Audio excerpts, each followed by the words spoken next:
We've all gone extreme lengths to save some money. I mean, I know that I have at least 40 email addresses to save $10 off my $900 Uber Eats order. However, there's a difference between saving money and being crazy. That's exactly what TLC brings us, and little did I know, TLC stands for total loony content. You might have seen the show. It's called Extreme Cheapskates. It is basically any person who goes to extraordinary lengths to save money, whether that be 10 cents or $10. It's absolutely insane and like kind of gross. I've only seen like one clip, so I figured let's just watch one together and get an idea of the people who save money on Uber Eats, but like times a million.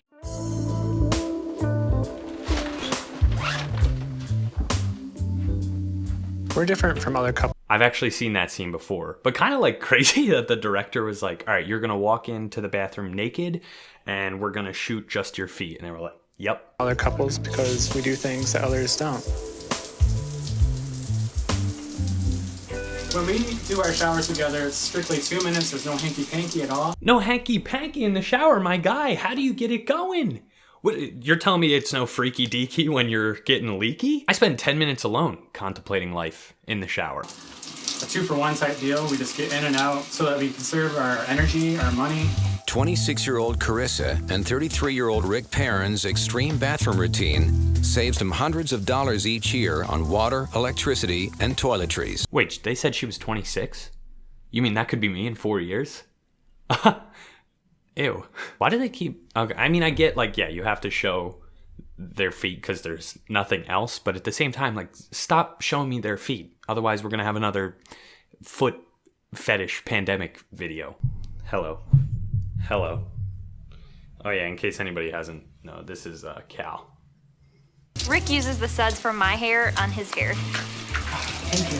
So that it's like 2-for-1 on the shampoo. They sell that. They sell that, and it's not that expensive. We actually share the razor. First, she'll shave under her armpits, and I'll actually shave my face. You're telling me she shaves her armpits and then you just run that shit across your face? Again, dude, how much does a razor cost? You could buy disposable ones for $2. By keeping their joint speed shower to just 2 minutes, the parents have sliced their monthly water bills in half. So, like, what if she's in the shower and she's feeling it and she says, hey, we're both wet. What do you want to do? And he, no, give me your fucking suds. Give me your suds me right now. Suds all over me. No hanky-panky, no freaky-deaky. So they've applied this frugal strategy to each and every bathroom ritual. Just use that side on each ear. For cotton swabs. I would love for them to be invited to a couple's dinner and somebody be like, you guys smell exactly the same. And him be like, thank you, we share the same deodorant. We share our toothbrush so we don't have to buy another toothbrush. We're so cheap that we share our tooth floss. Look, guys, I respect the hustle and I respect the grind. I just don't think it's necessary. The household grocery budget goes towards everything that we share. We actually share the milk, but sometimes he likes to eat more of certain things, so then we have to buy him his own, and he's responsible for those charges. We actually label our eggs.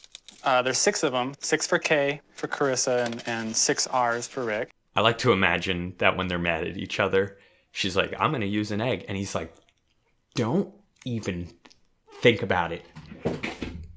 If you use one of my eggs, I will never, for one day, let you use my floss. It's my egg. There's an R on it. There's been a couple of times where the person who's bought the eggs, especially Carissa, the eggs were cracked, and she didn't. Fucking drag her, king. Fucking, she bought cracked eggs. That's 10 cents she owes me. Fucking, we're not running a goddamn charity. Put all your eggs in one basket, Carissa. This is where I keep all my snacks. She hides the key from me, so I can never actually get in there. Always on my person. You spend a lot of money. I love, look at the little, the shot of the chain background. That's what you chain a guard dog up with.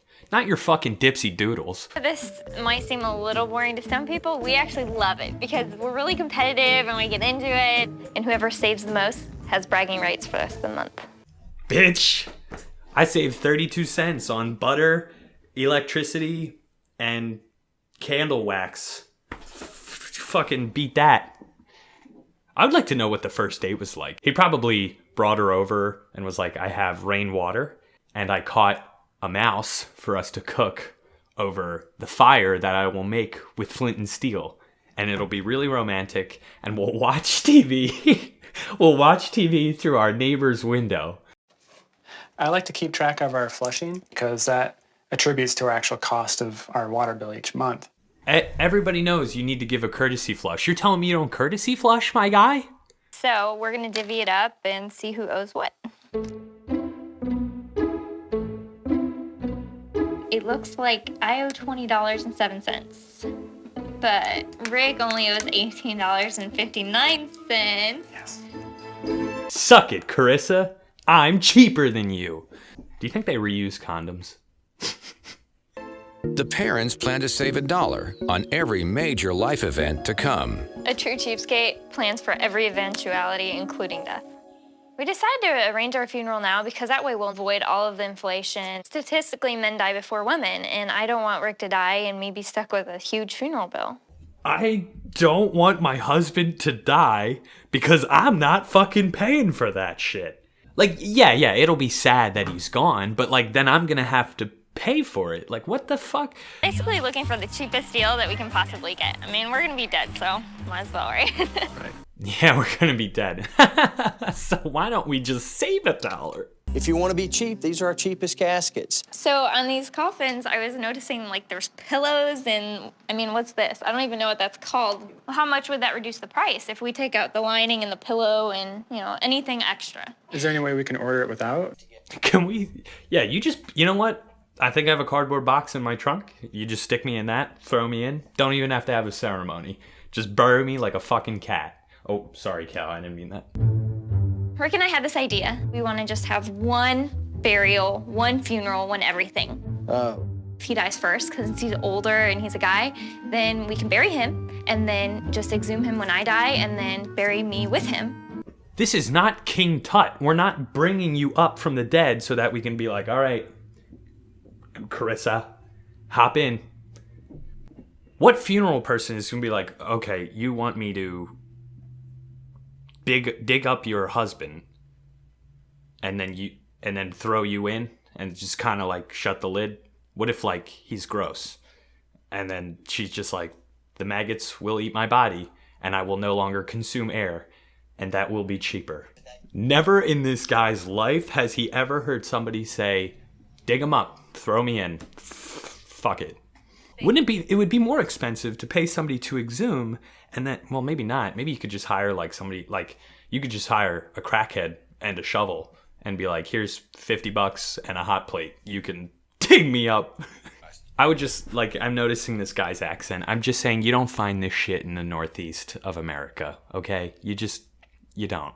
If anything, you have guys from like New York who are like, throw me in the fucking bolognese, shove me to my whole family, and make sure that everybody says gabagool at the end. I don't know. I don't know. Rick and I are gonna go check out the price of headstones because I've heard they're really expensive and there's gotta be a way around it. This monument here is for two people. We can put a family name here, your last name.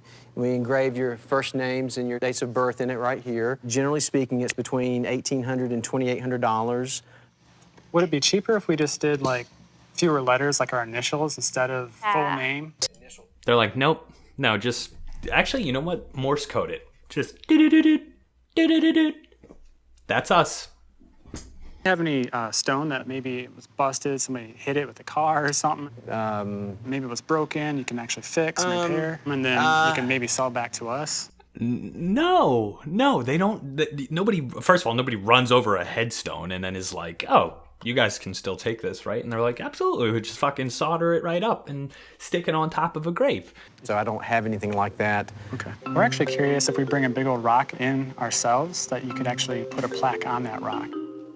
We can do that. You know, sedimentary rock, and it doesn't last very well in a cemetery, so we recommend, you know, granite or marble, as opposed to just like a rock you might dig up, you know, in your backyard.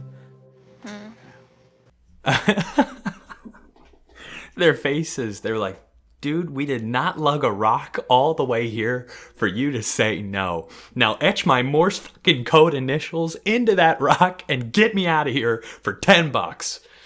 I am in awe. I cannot believe that. Okay, there were a lot of things happened there. From the sharing the floss to locking down your snacks like they're in fucking Alcatraz to sharing a headstone.